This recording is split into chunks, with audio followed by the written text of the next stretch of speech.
Was hast du vor? Ich werde um meinen Mann kämpfen. So leicht mache ich sie nicht.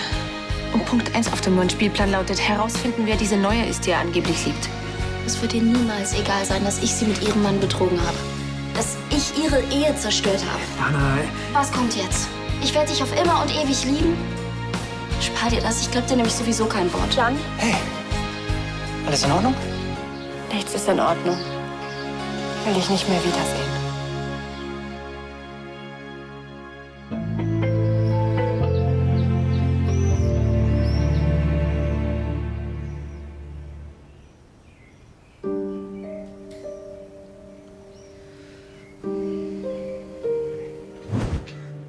Bitte, sag doch was. Dana, Was soll ich denn dazu noch sagen? dass du mich auch liebst zum Beispiel. Dass ich recht habe, dass wir zusammengehören. Hagen und ich, wir gehören zusammen. Er hatte einen Seitensprung. Ja, das ist nicht schön. Aber sowas passiert. Ich werde aber nicht zulassen, dass sich meine Tochter von so einem adligen Windbeutel verarschen lässt. Es war mehr als ein Seitensprung, das weißt du. Ach, und soll ich deshalb jetzt meine ganze Ehe hinschmeißen? Ja. Und weißt du warum? Weil Hagen ein Vollidiot ist. Gestern liebt er dich, heute eine andere und morgen niemanden. Du darfst nicht zulassen, dass so jemand auf dir rumtrampelt. Hör auf! Du hast Marlene erst vor ein paar Wochen geheiratet. Wie lange ist das her, dass du sie geliebt hast? 2 Wochen? 3? Ich habe mich von ihr getrennt, weil diese Ehe ein Fehler war. Und weil ich dich liebe. Erzähl mir bitte nichts von Liebe.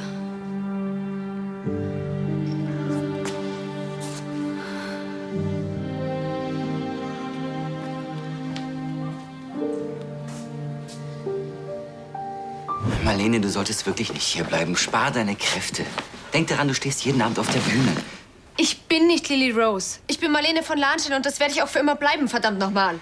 Ich buch dir die dickste Suite der ganzen Stadt. Ich besorge dir jeden Abend Spaß, Partys, Ablenkung, alles, was du willst. Hör auf! Ich bleibe.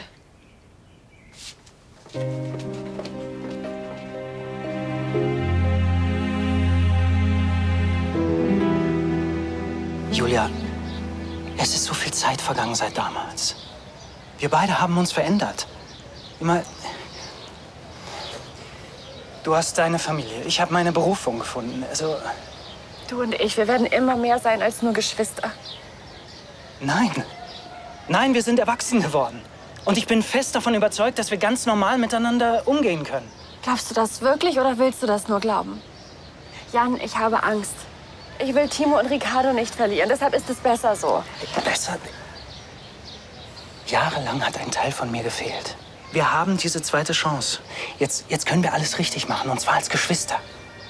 Julia, willst du mich wirklich noch einmal aus deinem Leben verbannen? Für immer?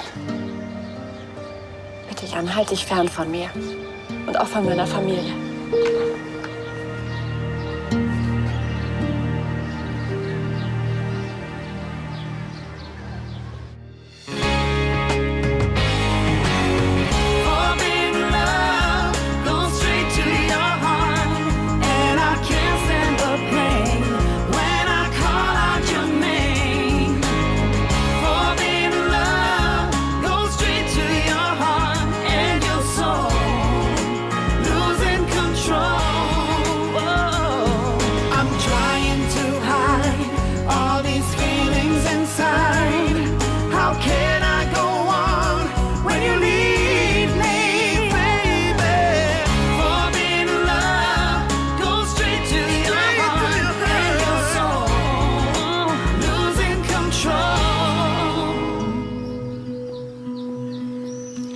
Bellboy brings you coffee. There are letters from every shore. There are flowers of the season. Heels are capsized by the door. You're well protected, cold as you must be to survive. But I know somewhere behind your barricade, there's a love that can be made. And in my blood your ghost is crying living tears, and I can't switch them off or turn them down or out. You are a night flower, you bloom as I fade, and you drag me in deeper behind your barricade. With a love that can be made behind your barricades. Yes, and how long can I stay?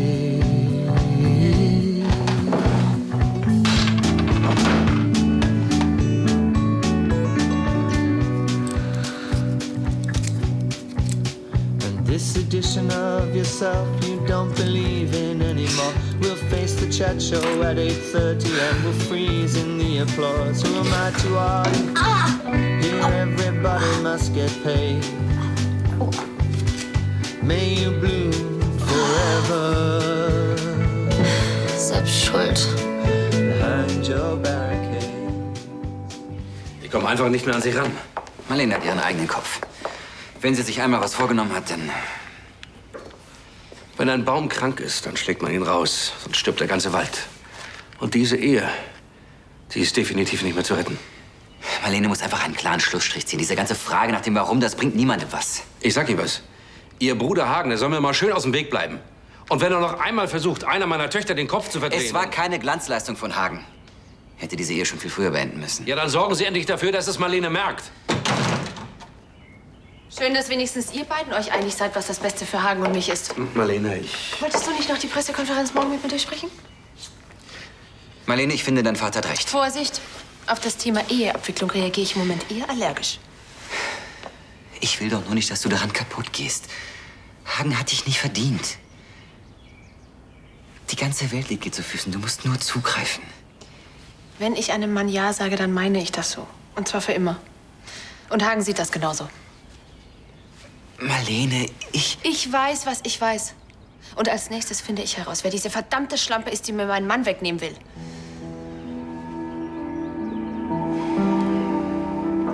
Ja. Was gibt's denn? Routinekontrolle. Meine Chefin hat gesagt, ich soll ein Auge auf dich haben, solange sie noch in Paris ist.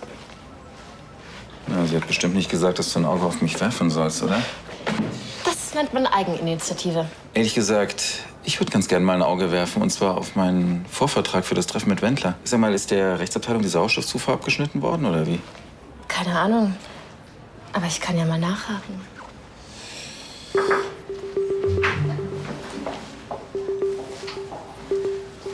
Störe ich? Nein, gar nicht. Nee, wir haben gerade nur was besprochen über Inzest.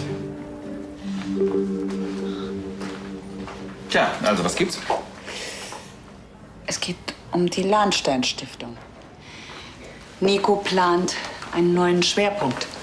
Und zwar die Unterstützung der Angehörigen von Koma-Patienten. Keine Grenze, keine Blumen. Stattdessen wollen wir um Spenden bitten. Gute Idee, ich kümmere mich drum. Danke.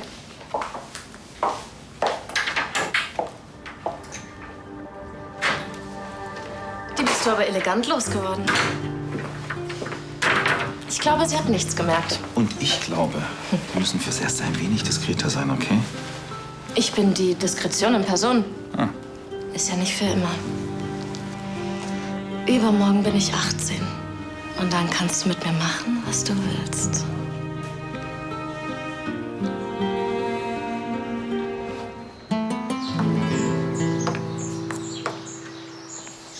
Wie soll ich das Ricardo erklären? Wir sind zwar Geschwister, aber Zwillinge sogar. Und haben uns seit Jahren nicht mehr gesehen und jetzt auf Mallorca, da haben wir uns irgendwie nicht wiedererkannt. Aber ihr habt euch doch offiziell noch gar nicht gesehen. Aber du hast ihn gesehen. Oder hast du ganz zufällig vergessen, mir davon zu erzählen? Siehst du, da geht die Lügerei doch schon los. Sowas kommt immer irgendwie ans Licht. Das ist wie mit Timo und seiner Geburtsurkunde. Ich weiß seit Tagen nicht, wo mein Sohn steckt. Und das nur, weil er durch einen dummen Zufall erfahren hat, dass Ricardo nicht sein leiblicher Vater ist. Timo wird sich schon wieder beruhigen. Er kommt nach Hause und alles wird gut. Und niemand wird mehr über die Vergangenheit reden. Verstehst du nicht? Ich hab so ein schlechtes Gewissen, weil ich Ricardo nie die ganze Wahrheit gesagt habe. Timos Vater war kein bedeutungsloser One-Night-Stand. Ricardo hat das akzeptiert und nie wieder gefragt. Weil er dich liebt. Die Frage ist doch, ob er mich immer noch liebt, wenn er erfährt, dass ich Timos Vater wegen meinem Zwillingsbruder verlassen habe. Weil ich mich so sehr nach ihm gesehnt habe. Bist du glücklich mit deinem Leben und mit Ricardo? Natürlich. Das siehst du. Wie war es denn, als du Jan wiedergesehen hast? War es wirklich so überwältigend oder war es einfach nur die Freude, deinen Zwillingsbruder wiedergefunden zu haben? Ich weiß nicht.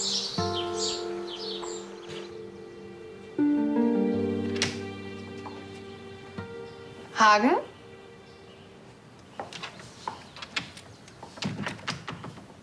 Hallo?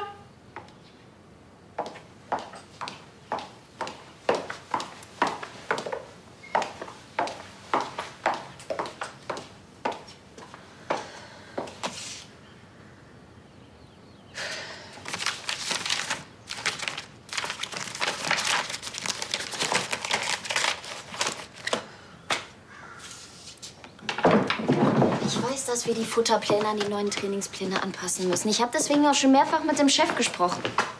Marlene. Ach, ihr wisst genau, was ich suche. Ich will endlich wissen, wer die Frau ist, mit der Hagen mich betrügt. Was? Ja, ich habe geglaubt, ich finde irgendeinen Hinweis. Aber Marlene, das bringt doch nichts. Ich muss wissen, mit wem ich es zu tun habe. Und vor allem, was die hat, was ich nicht habe. Sehr gute Frage. Haben Sie mittlerweile irgendeinen Hinweis? Termine, merkwürdige Anrufe, irgendwas? Lass mich mal nachdenken. Das muss der Tierarzt sein. Ja, ich gehe schon. Hey, mach dir doch keine Sorgen um mich. Ich weiß genau, was ich tue, ja? Nichts kann schlimmer sein als diese Ungewissheit.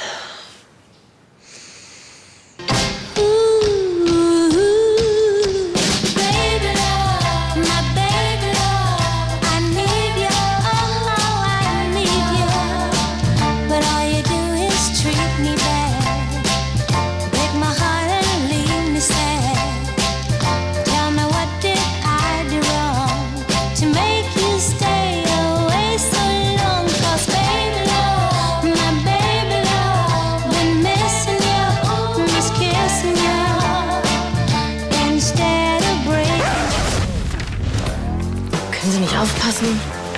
Entschuldigung, Frau Wolf.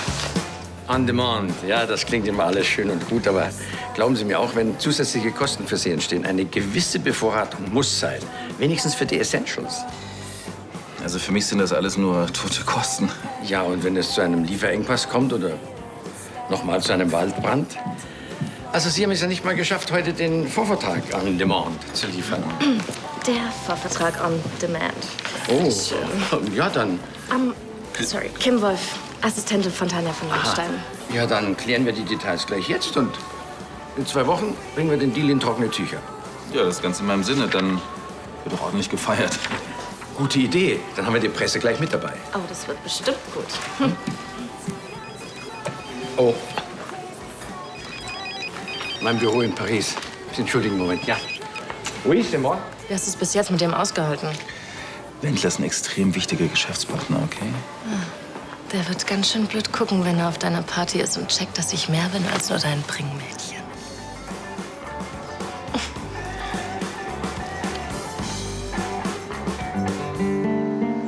Julia? Hallo. Ich weiß, du hättest mich bestimmt sofort angerufen, aber Timo hat sich nicht gemeldet, oder? Vielleicht sollte ich ihn noch mal anrufen. Er hat doch gesagt, er braucht Zeit. Aber er ist schon seit ein paar Tagen weg. Timo will uns seinen Denkzettel verpassen. Er ist schon bald wieder hier und bis dahin sollten wir uns überlegen, wie wir uns dann verhalten. Geht es nicht eher darum, wie er sich uns gegenüber verhält? Ich weiß nicht. Wir sollten agieren, nicht nur reagieren und vielleicht sollten wir uns Rat holen. Sollen wir zu einem Psychologen gehen? Ich hatte da eher an den neuen Padre im Centro gedacht, Padre Jan. Wie kommst du denn ausgerechnet auf Padre Jan? Er hat einen sehr guten Draht zu Timo und Monsignor Matteo sagt, dass er hervorragende Arbeit leistet. Ja, aber... Du würdest ihn endlich mal kennenlernen. Er wird dir gefallen. Ich rufe ihn am besten gleich mal an und frage ihn, ob er Zeit und Lust hat, heute mit uns zu Abend zu essen. Warte, Ricardo. Ja?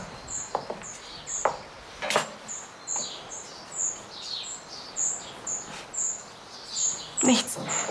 Schon gut. Du machst dir zu viele Sorgen.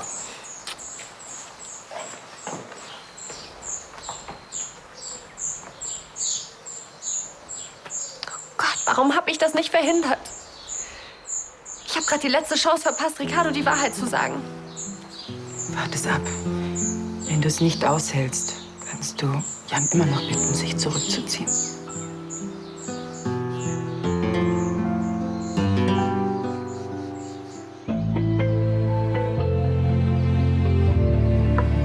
Schach.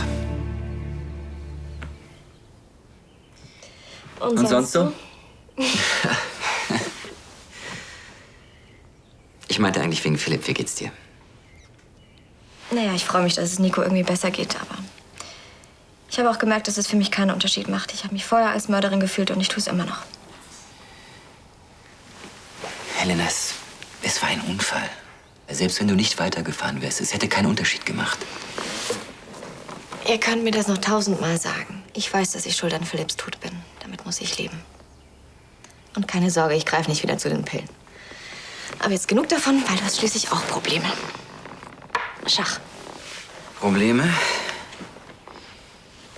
Ich habe von Marlene getroffen. Sie kämpft wieder.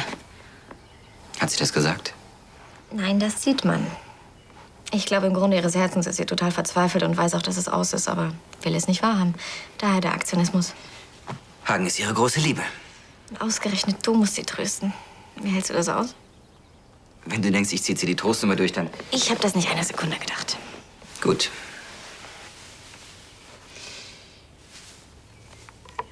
Immer schön konzentriert bleiben. Und was Marlene betrifft, wir sind Freunde. Und ich bin ihr Manager. Es ist geradezu meine Pflicht, dir da rauszuhelfen. Schach. Hand.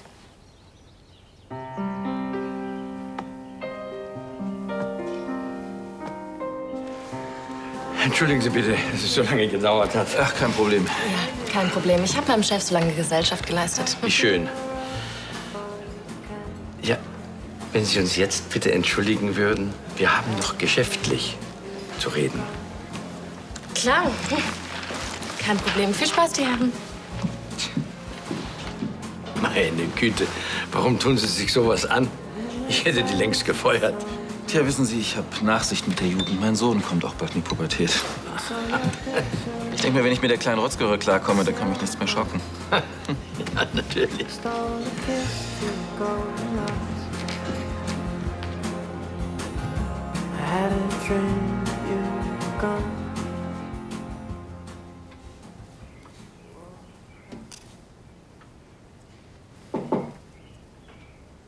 Marlene? Hey.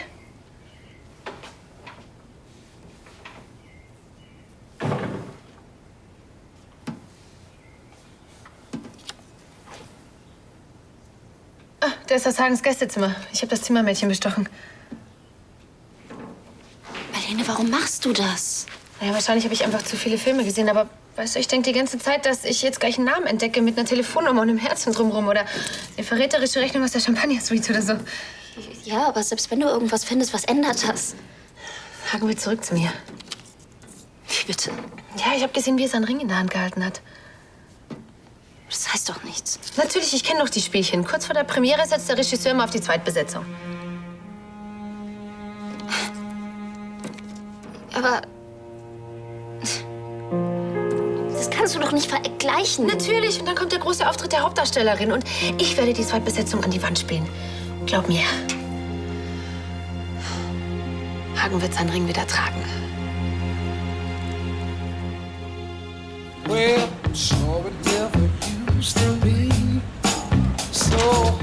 Hey, Mausi. Ach, spar dir das Theater. Hi. Hey, auch ein Stück Pizza? Nee. Wir haben bestimmt noch irgendwo Schokoeis. Endlich ein Mann, der die Frauen versteht. Du meinst im Gegensatz zu Ansgar, einem Mann, der die Frauen nur verarscht? Ja, so ganz unschuldig bin ich ja auch nicht. Ja, was denn jetzt? Findest du ihn gut oder findest du ihn doof? Weißt du, was Ansgar gesagt hat? Ich bin nachsichtig mit der Jugend. Mein Sohn kommt auch bald in die Pubertät. Also ich glaube, du verwechselst da gerade was. Ich bin der nette Alibi-Freund. Ansgar ist der Fiesling. Nenn ihn nicht Fiesling. Das hat er bestimmt nicht so gemeint. Und außerdem wollte er nicht vor seinem Geschäftspartner dumm dastehen. Kim, im Grunde weißt du doch ganz genau, dass er niemals zu dir stehen wird. Also von mir aus, dann lügt dir doch weiterhin in die Tasche. Aber ich kenne Ansgar nicht erst seit gestern. Und wenn du mir nicht glaubst, dann mach doch einfach einen Test. So. Dein Eis.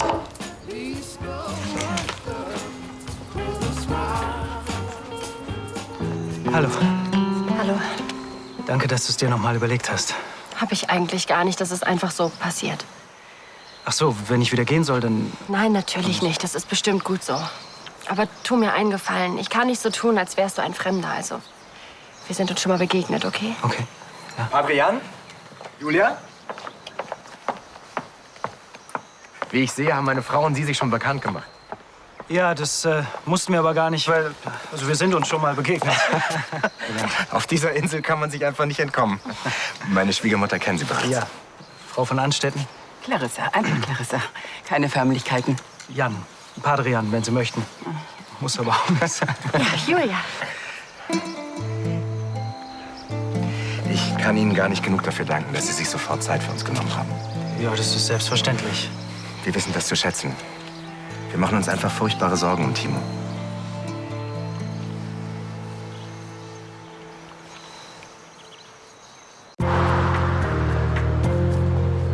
Marlene hat seinen Papierkorb durchsucht. So verzweifelt ist sie. Und ich nehme mir auch noch das letzte Fünkchen Hoffnung. Das ist aber richtig so. Das muss enden. Ich bin schuld an allem, was sie durchmachen muss. Aber was ist, wenn das jemals rauskommt? Das wird nicht passieren. Marlene beruhigt sich schon wieder. Und ihr Manager leistet ja auch ganze Arbeit. Was kann der ihr denn anderes sagen als wir? Und sie hofft, dass Hagen seinen Ehering wieder trägt. Das wird er aber nicht tun.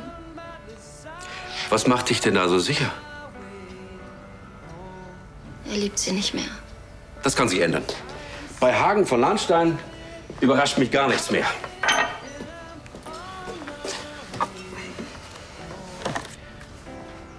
Macht Hagen dir immer noch den Hof?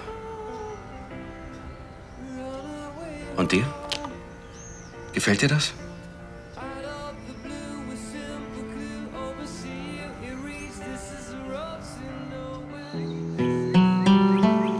Sie meinen also, wir sollten Timo einfach nur in Ruhe lassen? Solange es ihm in Barcelona gut geht. Das war auch meine Ansicht, aber je mehr Zeit verstreicht, umso unsicherer wird man natürlich. Ja, wissen Sie, es gibt Menschen, die darf man einfach nicht bedrängen. Und obwohl ich Ihren Sohn noch nicht so lange kenne, glaube ich, dass er ein solcher Mensch ist. Von wem er das wohl hat. Also gut, dann respektieren wir Timos Wunsch und lassen ihn einfach mal in Ruhe. Vielleicht bringt das was. Und ich hoffe, er verzeiht uns die Lüge. Und dann wird ihm klar, dass er sich keinen besseren Vater wünschen kann. Und ich mir keine wunderbarere Frau. Ich denke, Timo wird bald einsehen, dass er mit seiner Familie ziemliches Glück gehabt hat. Als ich in seinem Alter war, habe ich sehr überraschende Dinge über meine Familie erfahren, die, da musste ich mich erst mal sortieren. Heißt das, mein Sohn wird Priester?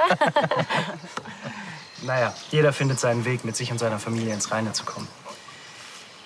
Entschuldigen Sie mich, wenn ich jetzt so unhöflich bin und mich einfach verabschiede, aber ich muss noch eine sehr wichtige Predigt vorbereiten.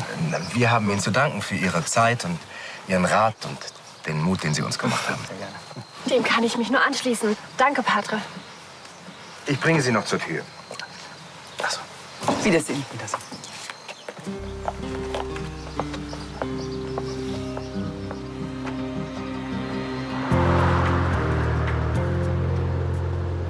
Ich muss nach Jena. Dadurch kann ich jetzt auch nicht mit dir in deinen Geburtstag reinfeiern. Tut mir leid. Aber übermorgen bin ich wieder da. Versprochen. Aber ich hab ehrlich gesagt keinen Bock auf die Party. Was? Was ist denn da los? Hey, du kannst dann wählen, ausziehen, Branntwein trinken, heiraten, ohne unsere Erlaubnis, wenn er mir gefällt. Mensch, so einen Tag feiert man nur einmal im Leben. Was ist das denn noch? Hallo. Sind Sie Kim Wolf? Ja? Danke. Wow. Dein Andi hat ja eine richtig romantische Ader. Sieht man ihm gar nicht an auf den ersten Blick. Wahnsinn, oder? Komm mal her. Ja, Sehen wir nach, ob wir so eine große Vase haben. danke.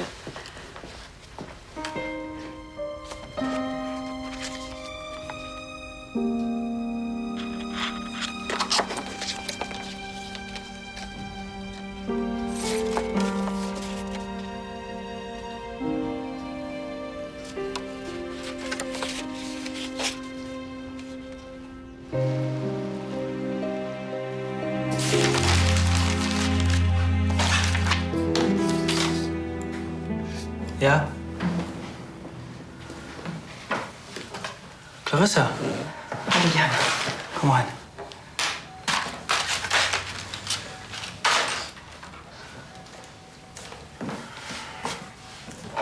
Also, was du heute Abend gesagt hast über unsere Familie, die Lügen, meine Lügen, was ich dir und Julia angetan habe.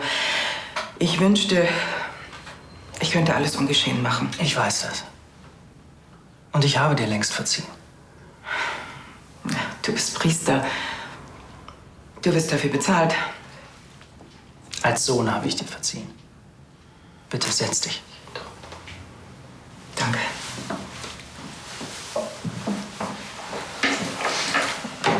Clarissa, ich habe mich sehr lange mit unserer Vergangenheit beschäftigt. Und Frieden gefunden.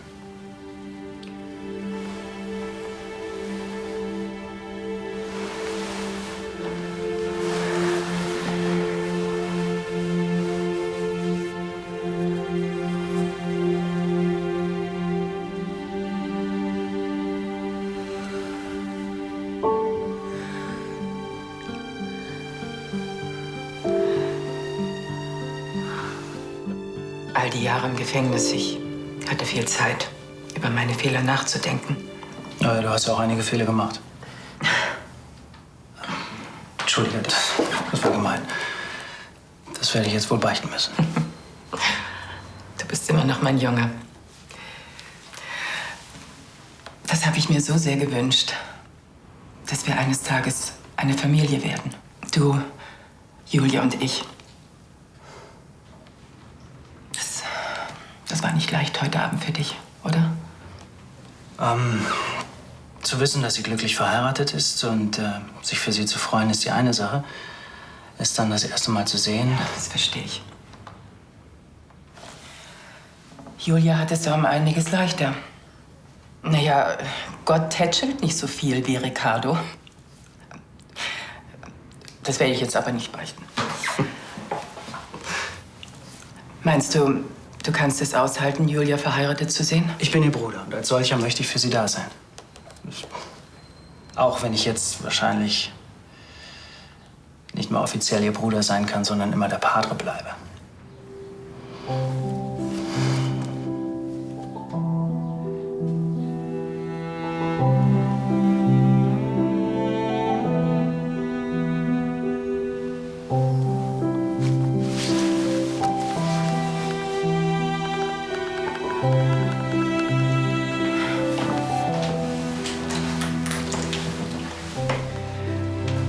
Gute Nacht. Gute Nacht.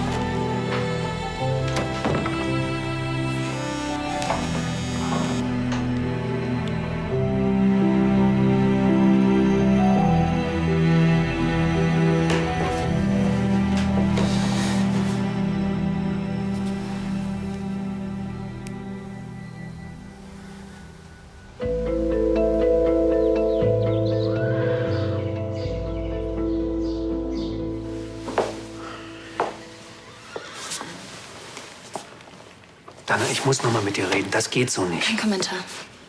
Mensch, ich verstehe doch, dass du Skrupel hast wegen Marlene. Kein Glaubst du mich nicht? Kommentar.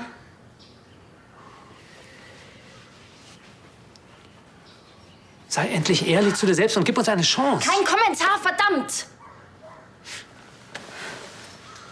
Am liebsten wäre es euch doch, wenn ich nicht einfach verschwinden würde, oder? Damit eure kleine Familie schön heil bleibt. Aber den Gefallen tue ich euch nicht. Ich liebe dich. Und ob es dir gefällt oder nicht, ich werde um dich kämpfen.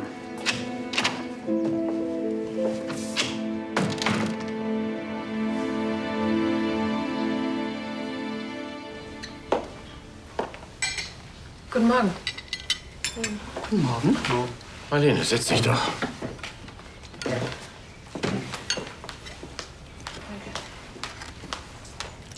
Tja, so dass du noch hier wohnst, ich dachte jetzt, wo es beruflich so bombastisch für dich läuft, könntest du dir wenigstens ein Hotel leisten. Ansgar, bitte. Ja, mein Gott, bei all diesen gescheiterten Beziehungen hier im Haus, da verliert man schon mal den Überblick. Ansgar, es reicht. Ist denn wenigstens bei euch wieder alles in Ordnung? Ich hatte den Eindruck, in letzter Zeit hätte es die ein oder andere Verwerfung gegeben. Und gegen Tanja ja offensichtlich gar nicht mehr zurückkommt. Bist du jetzt durch? Wir haben die Presse im Schloss, also versuch ein bisschen Restwürde zu zeigen. Ich weiß ja nicht, wie viele Ehen du schon hinter dir hast. Aber meine ist noch nicht geschieden und ich bin guter Hoffnung, dass das so bleibt. Vielleicht versuchst du es dann ja damit, dich ein wenig rat zu machen, anstatt Hagen immer auf der Pelle zu hängen, obwohl er offensichtlich nichts mehr von dir will. Ich glaube, ich nehme nur einen Kaffee im Salon. Entschuldigt mich.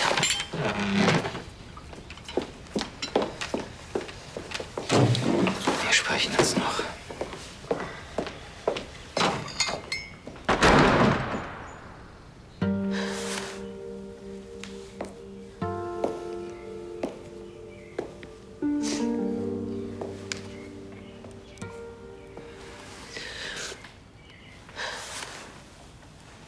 Tut mir leid, dass ich so eine Heulsuse bin.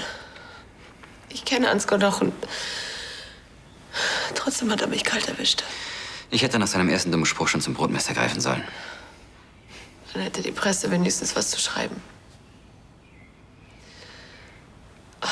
Apropos Presse. Soll ich ihn jetzt vor die ganzen Journalisten treten? Du siehst großartig aus. Einmal kurz übergepudert und... Oh mein Gott. Warte, noch ist es kein Totalschaden. Darf ich?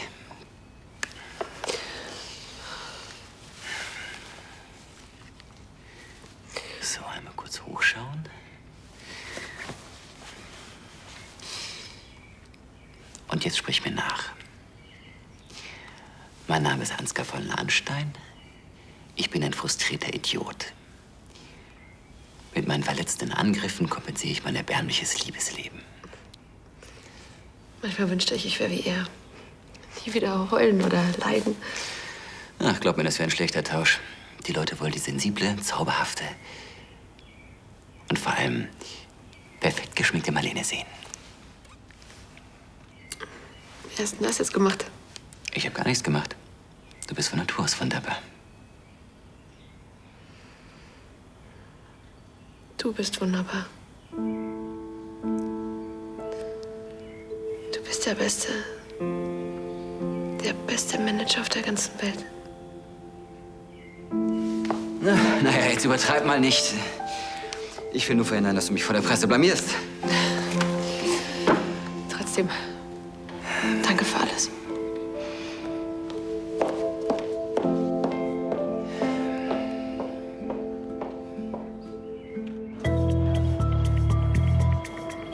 Tja, also mit den Änderungen kann ich leben. Ja.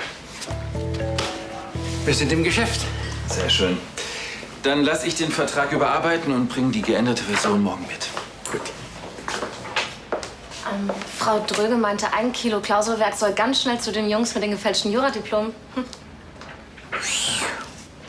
Ihre Praktikantin ist ja eine richtige Stimmungskanone. Sagen Sie, könnte ich die mir mal ausleihen, falls bei meinem Betriebsfest der Alleinunterhalter ausfällt? Ja, es tut mir leid. Frau Wolf ist keine Praktikantin, sondern unsere beste Assistentin. Sie arbeitet exklusiv für uns und da machen wir auch keine Ausnahme. Ach so, ja, wenn das so ist. Wir sehen uns morgen. Ja, alles klar.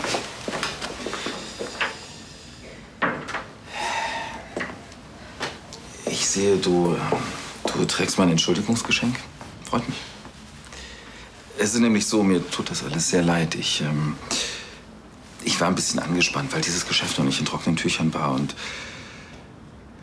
ich habe den Kunden nach dem Mund geredet, auf deine Kosten. Das war nicht okay. Das ist schon okay. Ab morgen hat das ganze Versteckspiel ja ein Ende. Ja. Dein 18. Geburtstag, vielleicht sollten wir den feiern. Nur wir beide. Nein, die Planung steht schon fest und sieht ein bisschen anders aus. Ab morgen bin ich volljährig. Da brauchen wir uns vor niemandem mehr verstecken, auch nicht vor meiner Familie. Ja, und da dachte ich, wir geben das Ganze bekannt am Geburtstagsbrunch. Gegen 12 bei uns.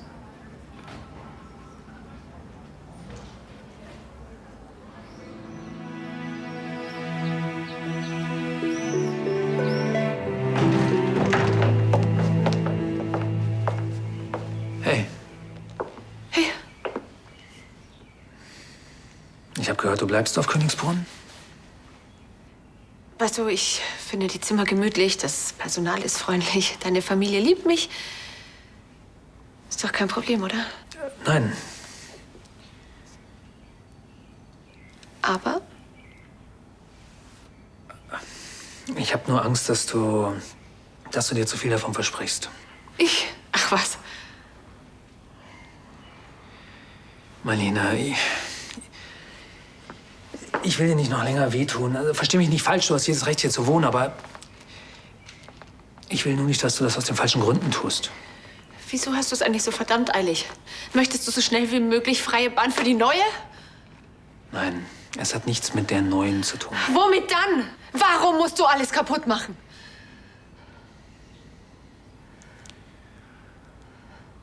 Weil ich dich nicht mehr liebe.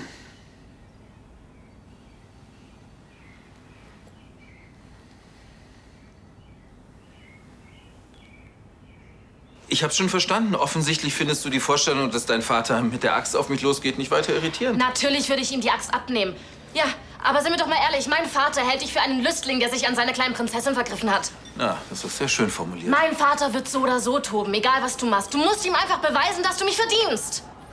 Weißt du, ich frage mich einfach nur ein bisschen, wie ich das wohl von der Pathologie leisten soll. Ja, das ist doch eine schöne Frage, die wir morgen allen stellen können, oder? Kim, hör zu, Weißt du, ich würde... Mein Gott, morgen ist einfach ein bisschen... Was? Schlecht? Ansgar, ich hatte nie vor, dich zu diesem blöden Brunch zu schleppen. Ich wollte nur einfach schauen, ob ich dir was bedeute. Natürlich bedeutest du mir was, aber... Ein Scheiß!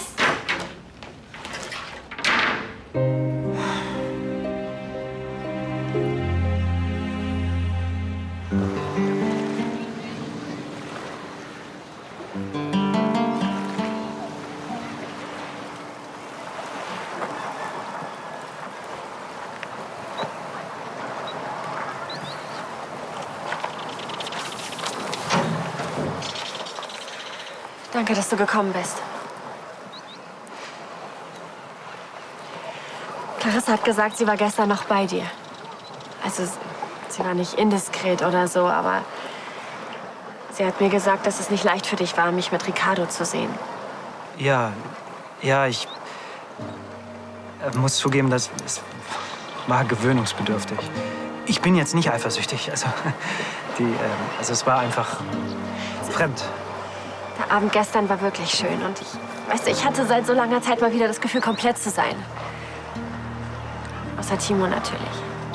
Timo kommt wieder zurück, ganz bestimmt.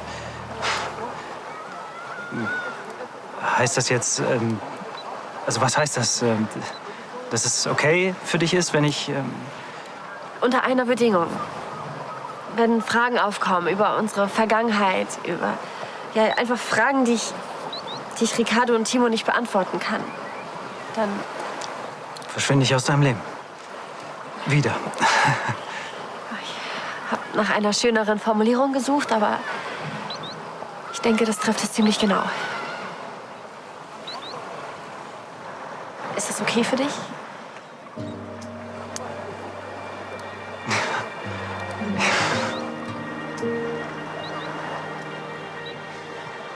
Natürlich habe ich dich bei unserer Hochzeit geliebt. Jedenfalls habe ich das damals ehrlich geglaubt. Aber vielleicht glaubst du dann jetzt nur, dass du mich nicht mehr liebst. Nein, jetzt bin ich mir sicher. Vielleicht brauchen wir einfach Hilfe. Eine Eheberatung. Marlene, dafür ist es längst zu spät. Vielleicht würden sich deine Gefühle ändern, wenn wir unser Leben verändern. Weißt du, ich könnte aufhören zu singen oder wir bekommen ein Kind. Bitte, mach's nicht noch schwerer, als es sowieso schon ist.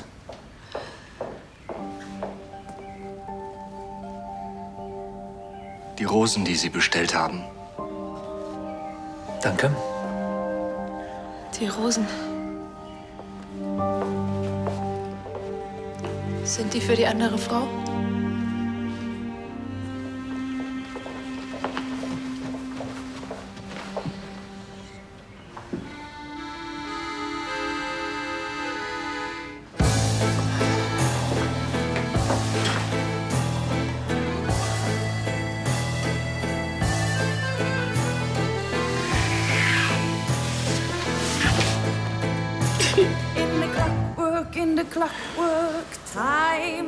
Was ist eigentlich los mit dir? Sonst ist dir doch auch egal, was andere von dir denken.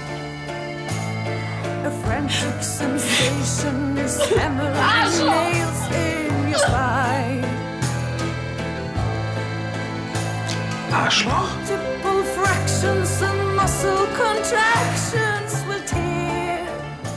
Bist du sicher, dass du das durchziehen willst? Ich kann das Ganze auch absagen. Aufgrund des Trauerfalls. Hey, ich bin Profi. It's Showtime.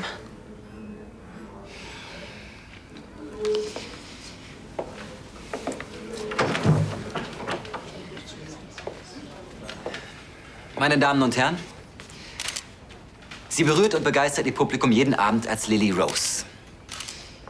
Bitte begrüßen Sie mit mir Marlene von Landstein.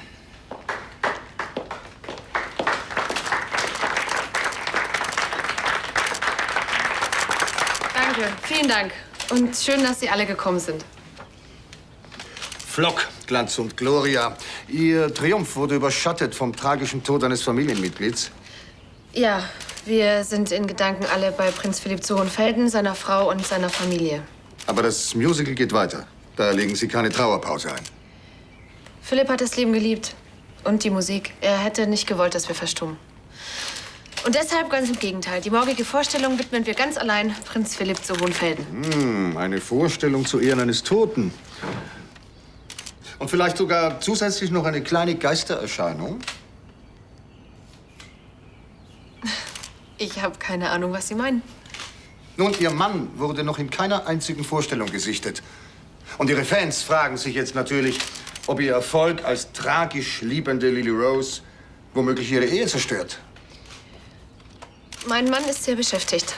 Ja, mit einer anderen. Das pfeifen die Spatzen von den Stalldächern. Das ist absolut... Ich habe keine Ahnung... Es ist traurig, aber es ist wahr. Hagen und Marlene von Landstein lassen sich scheiden.